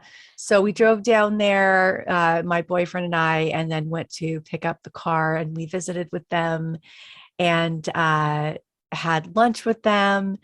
And it was definitely interesting. Based on that visit, my boyfriend did notice they talked over me quite a bit during our conversation. There was a lot of things that just went over their head that they didn't even acknowledge, completely ignored. So that was kind of interesting. But it was pretty much civil. It was okay. And I chat with my mother in chat occasionally on Facebook Messenger. But if things get a little bit too hairy, I just put her in the ignore box. And when I'm ready to talk to my mom, then I open it up and I see what she's written. Because she only used to speak Trump to me. It used to just be like Trump links, and that was all she would say. And I was like, this isn't really something I want to talk about. It's like, we got to find something else we can talk about. It's like, let's not talk about Trump. So yeah, we've been having to kind of work on that, finding things in common and setting boundaries and stuff like that. And then, my dad, he's just pretty much the same he's always been. It's like I can always talk to my dad, but at the same time, he's with my mom, and they won't have like I can't have a private conversation with my dad for some reason. So that's kind of a weird thing. But yeah, I will talk more about that on my podcast. So it does exist. And I think my dad follows my podcast page. My mom doesn't too much because I think it bothers her, which is understandable. This is tough stuff to hear, especially when you don't agree with the person's perspective. But it's like, a lot of this stuff happened when my mom wasn't around. So, it's, yeah. But anyway, it's okay. I feel like it's not like they're totally gone and not existent, and it's not just grief. Now it's just like, okay, we're finding kind of a common ground, and I think we're going to be okay, no matter what I believe or they believe. And that's what's most important to me, is looking past what people believe and just focusing on how we love each other and treat each other and help each other and respect each other. And but again, it's hard for some Christians to do. Right. Yeah. It's like they feel like they're not doing their job if they're not trying to convert you. Yeah. Oof, that's tough. Yeah. And Well, we've we'll got look another. forward to hear more in your next show. Absolutely. We got another question. A lot of folks are asking about your ex-husband, if he's still religious, and if that's the case, what has it been like co-parenting in that kind of situation? You know what? I think this is a question that I think he would prefer to answer, but I think if I'm going to go off based off of what I feel is the most comfortable answer, I feel like he's kind of involved in the church, but our children do not attend. They don't want to, and he doesn't make them go. We won't do that to our kids. He definitely is not for the abuse and all of that stuff that he didn't grow up quite in a severe environment as I did, but we still both were part of the same religion. So there was a lot of toxicity in our marriage because of Christianity. And, there were things that, that he apologized to me years later, for things that we had done because that's what we thought, Christians were supposed to do. And so, there was a lot of things that were kind of settled after our marriage. But I wouldn't say, I know that he goes to worship practice and he still plays music on the worship team regularly. But I don't think he's involved, not nearly as heavily as we were several years ago, for sure. So yeah, I think that's the best answer. Cool. I think yeah. That's fair. Yeah. So I think he's kind of still kind of halfway in, but I think it's more about the socialization for him and the community, and also just because he grew up in it. I think it's just what's comfortable for him. Yeah. That makes sense. Yeah. Okay, so switching gears a little bit, some people were also wondering about during your homeschooling experience, what kind of materials did y'all use? Like, was it Bill Gothard? Oh my God. Answers in Genesis? What was this stuff? Well, I had a bit of an eclectic collection. We did some Bob Jones. Oh yeah. We did the ACE life packs. I don't know if you've ever heard the Quiverful movement. A lot of our curriculum was kind of centered around that. Having as many children as God would give you, things like that. I went on to have 4 before I lost my uterus. Who knows when I would have stopped. Yeah, so that was what I had planned to do, was have a bunch of babies, because I felt like that's what I was supposed to do. So we had that curriculum. Let's see, Bob Jones, ACE, life packs. Oh my God. Me asking, like, what was it like to think that you were here just to be a baby factory? Oh God.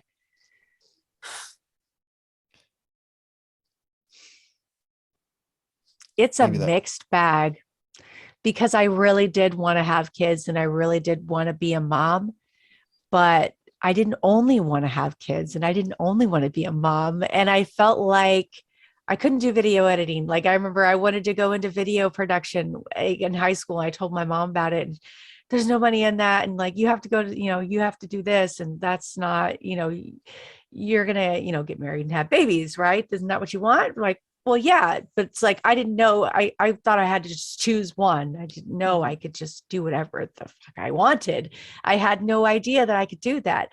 And I still have that mindset where I can't do that, and my boyfriend or my friend will be like, why not? Why can't you do that? It's like, do what you want to do. It's like, I can totally do that. I can.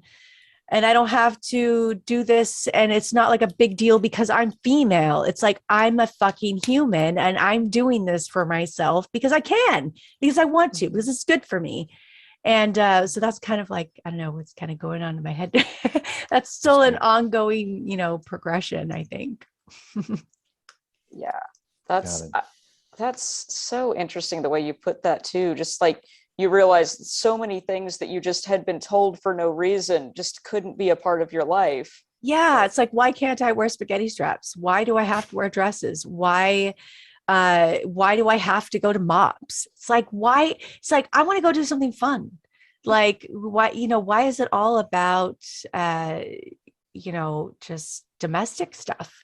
But Alexis, And you yeah, always have to be pregnant. You always have to be pregnant. Yeah. oh my God. Yeah.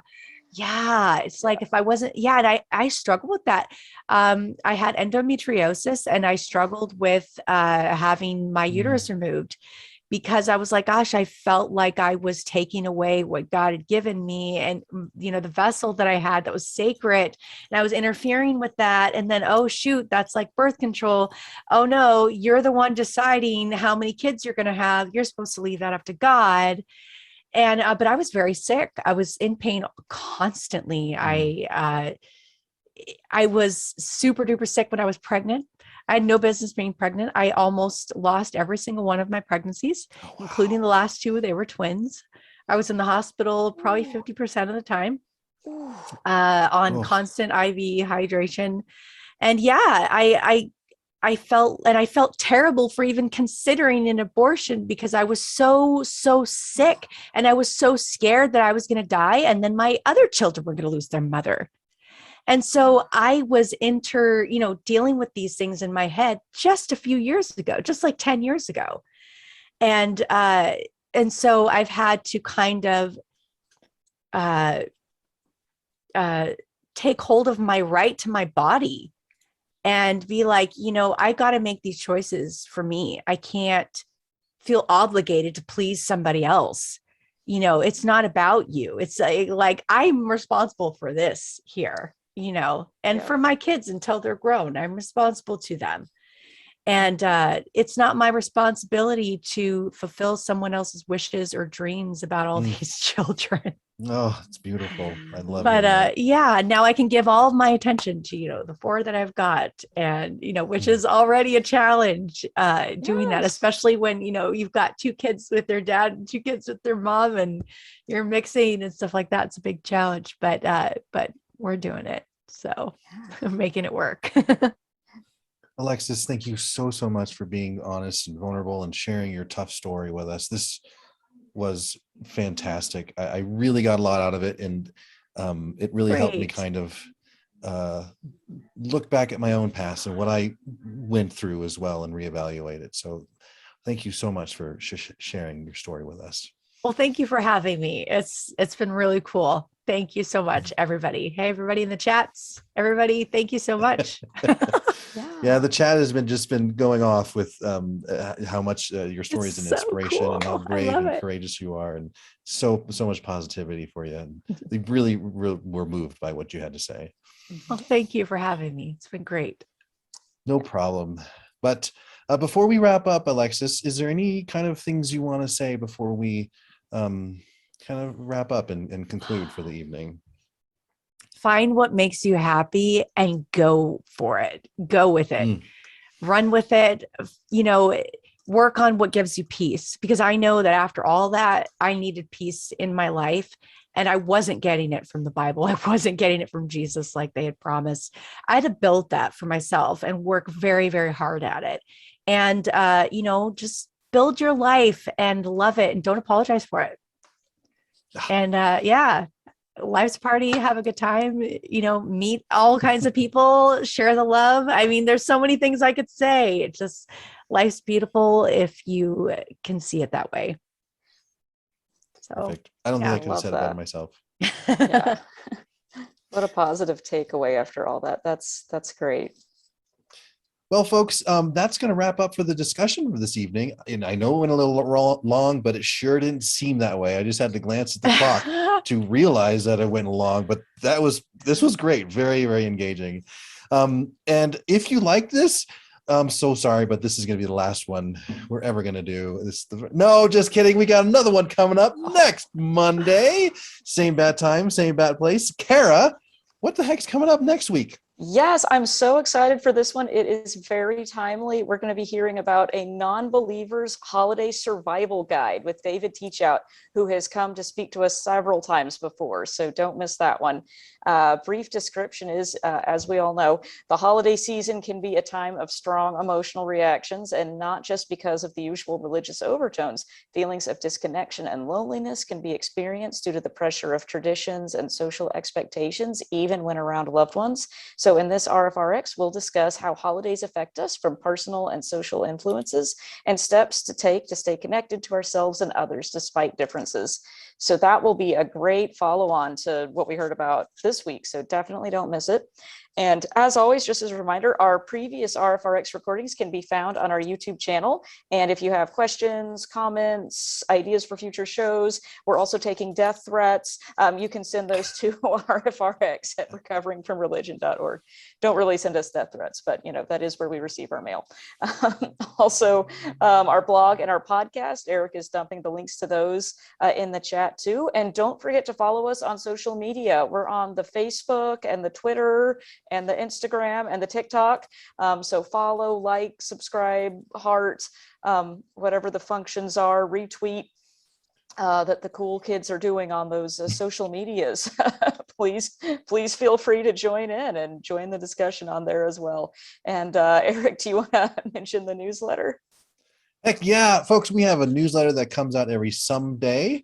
And on our newsletter, you're going to find some upcoming RFR news, the resources from the most recent RFRX, published videos on our YouTube channel, published blog posts, all sorts of cool stuff. So if you are interested in checking out and receiving our newsletter, we've got a link for that too.